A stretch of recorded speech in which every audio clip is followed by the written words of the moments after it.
নমস্কার বন্ধুরা, আজকে আবারও চলে এসেছি রান্নাঘরে। আর আজকে আমি নিয়ে এসেছি দেখুন এখানে ফিশ ফ্রাই।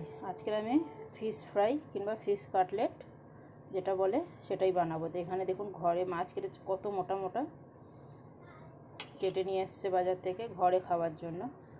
তো তার জন্য এত মোটা মোটা মাছ কেটেছে। এখানে আমার 750 মতো মাছ আছে। তো এটাকে আজকে আমি দু রকম করে কোট করব, আর এটা আজকে আমি কোট করাই দেখাবো কিভাবে ফিশ ফ্রাইটা বানায়।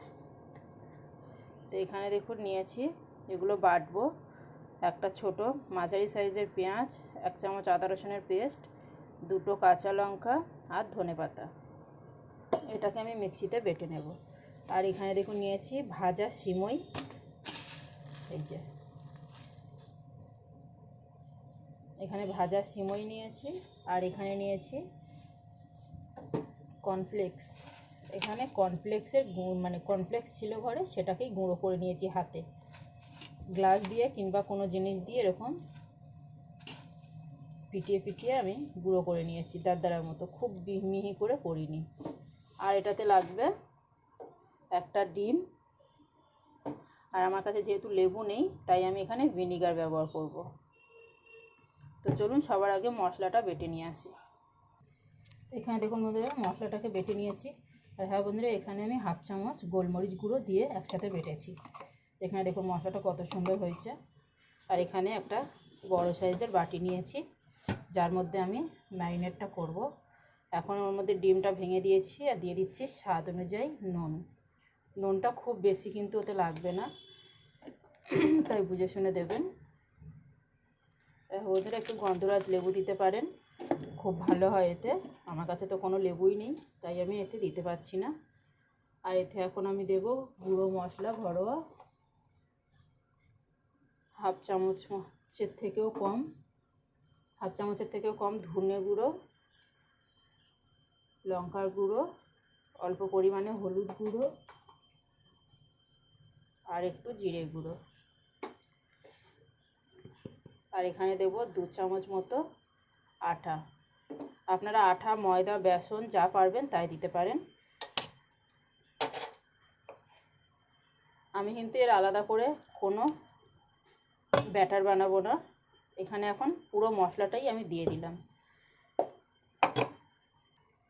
তো এখানে তো সব মশলা ভালো করে মিক্সি ধুয়ে পুরো এটা জলটা নিয়ে নিয়েছি, মশলাটা। এখন আমি এটাকে খুব সুন্দর করে, ডিম আছে আর আটা দেওয়া আছে, তো খুব সুন্দর করে এটাকে ফেটিয়ে নেব। এই যে দেখুন, এক হাতে করছি, এক হাতে ধরতে পারছি না বলে পুরো বাটিটাই ঘুরছে। এই যে দেখুন কত সুন্দর একটা মশলা হয়েছে দেখুন। এতে গন্ধরাজ লেবুটা দিলে খুব ভালো হতো। ধনেপাতার এত সুন্দর একটা স্মেল আসছে, গন্ধরাজ লেবু স্মেলটা আরও খুব সুন্দর লাগে। তো এটাকে দেখুন, মশলাটাকে খুব সুন্দর করে এইভাবে ফেটিয়ে নিয়েছি। এর মধ্যে মাছটাকে এবারে দিয়ে দেব। এটাকে আধা ঘন্টা আমি ম্যারিনেট করে রাখবো এইভাবে। তো চলুন আমি আধা ঘন্টা পরে দেখাচ্ছি।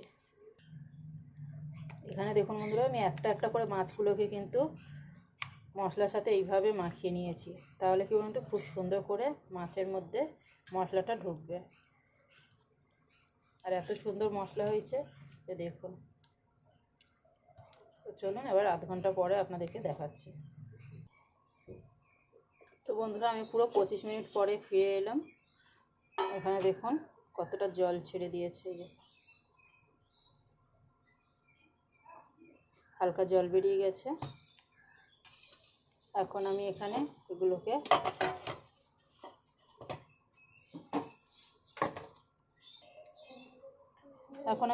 একটা একটা করে তুলে এইভাবে দেখুন কোট করে নেব। এতে কিন্তু খুব বেশি ভারী হয় না, কিংবা ভিতরে খুব বেশি বাজে একটা লেয়ার হয় না। এতে খুব শর্টকাটের এটা হয়ে যায়, আর এতে দারুণ খেতেও লাগে। এই যে দেখুন, যতটা পারবেন এইভাবে এরকম করে করে, এর ক্রাঞ্চি ভাবটা অনেক বেশি হয়। তো এইভাবে আমি দেখুন বেশ কটা বানিয়ে নিচ্ছি। এই যে দেখুন, এইভাবে আমি টিফিন বক্সে রেখে ক্যারি করব। এই যে দেখুন,